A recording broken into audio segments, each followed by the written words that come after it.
Hello, just to show you, we've installed 3-camera system, TFL Approved CCTV in this Jaguar I-Pace E400 full electric.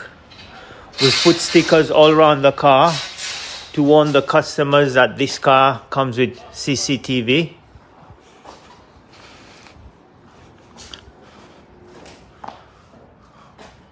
Front window and back window.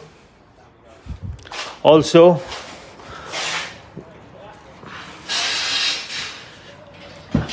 we've installed the DVR recorder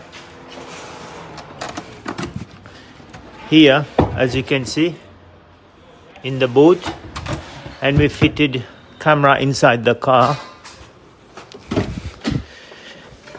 This one here is a dual camera. It's front facing and inside facing.